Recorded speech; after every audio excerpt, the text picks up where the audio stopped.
Okay, so doing the big three, I've taken off this guard that covered here, because just behind there, behind that bar there, you can get to the alternator, just behind there. So it'll just make it easier to switch to night vision.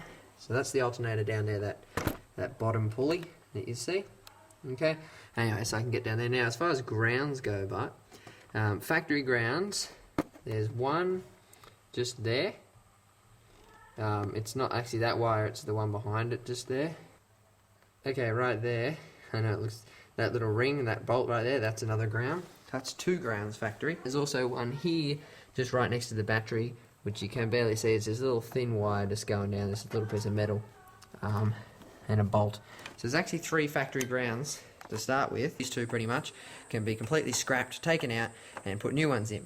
So I will be keeping that bottom ground right down the bottom.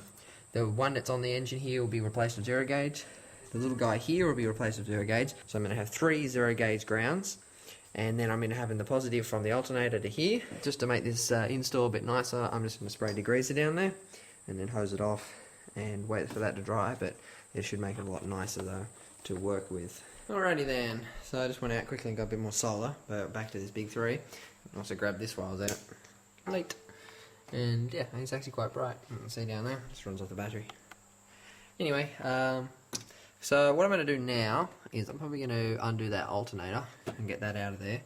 Just remember, always do something like that. Just draw your belt before you take it off too.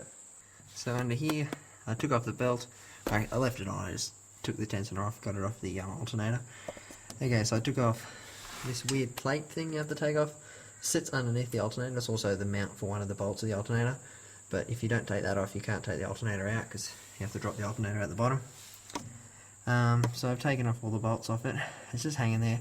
It's got a jack stand in case it falls while I film now. But I should be able to pull it out. Obviously I've got to undo the wire for the positive as well before it drops out. But otherwise, that's that. And I thought that jack stand would come in handy, so it's down there holding the alternator. Now I just undone the positive. I also undone the plug that was on the alternator. Now, I'm just undoing it and taking off that nut. Now, obviously, that is a live wire because it's connected to the battery. Now, it's a bit different, this one. I followed it. It's this white wire I'm pointing out there. It actually goes through the fuse box and it links up to the battery this way. More positives are disconnected. Obviously, this would still be alive. This is still live because it's connected to the batteries in the back, but I taped him up. Now, I didn't have to take it right out. I have to take it to where I had it just then. I just wanted to take it right out, to just inspect the alternator, which looks like a piece of crap. I think it's a 75 amp by the looks of it. Now I've taken the battery out because I'm going to work out how long exactly I need to have my 0 gauge and everything, so it looks nice and neat. I've also got some of this split tubing upstairs for the 0 gauge, so you won't actually notice. Here's I've got the ring terminal that I bought. Now these ring terminals are just a standard size, and I was reading reviews on the terminal saying that they'll fit most 0 gauge, except I might struggle with the Kuno Concepts wire. But I reckon it's fit. I got it on there before, so I reckon it'll be fine. So I'm just going to wire it. I'm just going to do this first terminal while it's all one big piece, just so I can make sure that they fit fine. And also just to test out my solder. I haven't used this before. I bought plumbing solder with like a separate flux and solder. Okay, so using this flux is just a stronger way of doing the solder. It'll bond a lot better with the flux. So as you can see, I've just lightly painted the flux with the little brush that's included. This is just from Bunnings. I've just put that onto the wire. So now I'll put the ring terminal on. So there we go. And there's no trimming involved or anything. As you can see, it's about as thick a wire as I'll fit in there. And if I just do it really slow and keep it nice and bunched up, I can get it in there quite comfortably.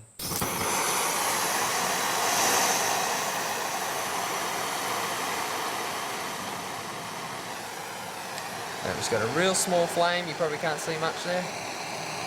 Okay. Now I'm going to heat the top of the terminal at the back.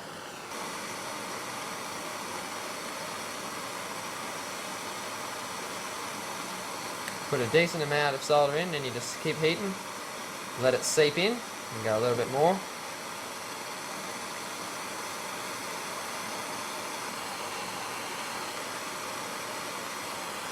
Now it's obviously real hot, but it looks fairly neat and it all sunk in there. Okay, it got obviously a bit hot and it's actually started to melt the jacket a little bit there. And I just wanted to show you, there's the bottom. If you can see the silver there at the bottom, that's solder, so it's come all the way through the terminal. So now I'm just going to put the boot on it now. So yeah, it did melt around the bottom there, but it just got a little bit worse. It was obviously just hot, even though I had the heat on the back of it up here. So I think the jackets on these, because they're obviously nice soft bendy jackets, they just melt easy. And there we have a nice clean solder join, covers it up, and as you can see in there, it's all soldered properly.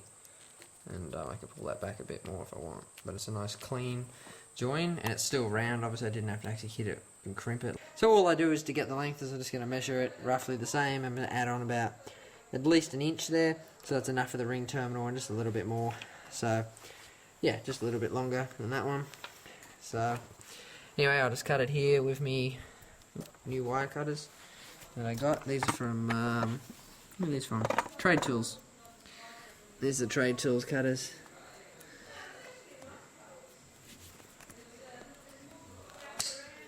And there we go.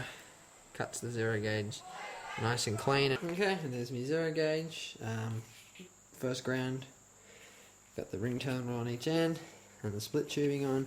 Probably just going to get some black tape just so I can tape the ends up. I'm going to make this little bolt down there where it goes on really clean. So I've got just a wire brush that goes on the end of my drill here. Okay, that's nice bare metal. So, you know, if it was going to be a problem with the paint, a little bit of extra contact there. And I'm doing the next ground wire here. Painted it with the flux, but I've also painted the inside of the ring terminal with the flux as well. Okay, so there we go. As you can see, it's starting to come out a lot nicer now after I've done about 4. Still melts the boot a little bit below it, but once I put the thing over, you can't tell. But anyway, there's that cable done. We have one ground, the other ground's just there, and it's coming up here. And that's where the ground number 3 is going, which is a factory spot once again down there, which is right on, that's like the chassis main frame rails there that are running through the car, so that's a real good ground. Okay, and there's the final ground, and I've just hit that with a hammer just to bend it that way instead of being flat, just because when it's down there it's going to be a little bit easier to bend it back up. And there's ground number 3 down there installed. Obviously the wire's running up around there. There's the 2 of those, so all 3 grounds.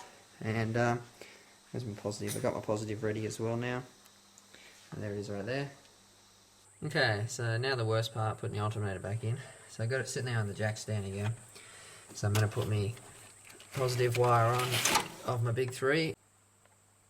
The last part, or the hardest part, over. I finally got the bolt lined up and I'm putting it in for the alternator. As you can see it there, that was real hard, because unlike the Commodore where the alternator's on the top of the engine and you just you know, line up the hole, when it's down there it's extremely hard to line it up because you can't actually see where it is. So the technique I was using, I just got some 8 gauge and I'd just push it in there and I'd feel like, oh, it's hitting on the top, so that means it's got to go up more, it's hitting on, you know what I mean? So the alternator's back in. I haven't done the belt yet, but with this, obviously I'm going to keep this wire because this is the ECU, and this one goes to the fuse box, so I've got to keep 2. Belt's back on, and nice and tight, also no problems. Alternator's in, nice and tight. So here's my new terminal. Obviously the rings were going on that, and so what I did with the old terminal was I cut it off, and obviously it had a hole in it where the bolt went through, and so that's it there, in between there. So I've still got that original wire to the fuse block and to the ECU, and then the new wire will just go from the alternator just onto the ring terminal there. So there we go, there's the positive now, come up here, from down there, the alternator, same with that ground.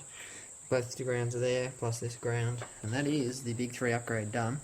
And once I take that little bit of rubber off the end there, so I just had it on so it wouldn't scratch my paint, and I put this battery back in, we should hopefully the car is going to start. So I've added a zip tie there just to keep those 2 grounds together. The zip tie there, I've got it with that wire, so that keeps it away from the belt there. I may have to put another one down there just to guarantee that way, and I've also got that one zip tied there just to neaten things up a bit.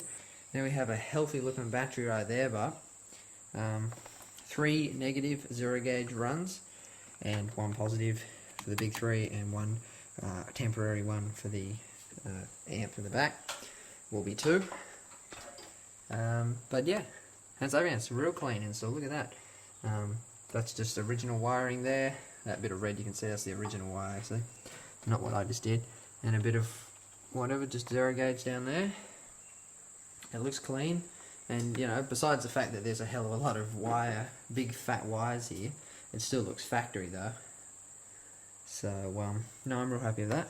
That came out good. I didn't have any problems. The only thing I forgot to do, guys, is that I should have done, is measure my voltage before and after. So that's how you do a Big 3 upgrade on a 2001 Holden Jackaroo. I think a 98 to 2003 had this engine.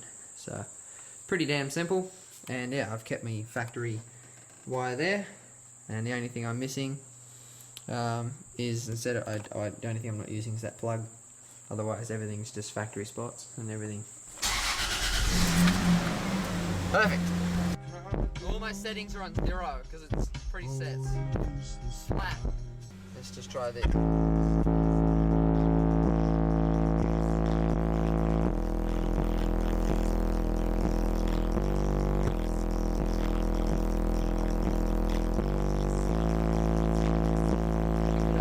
Voltage drops similar, but it seemed maybe a little bit louder.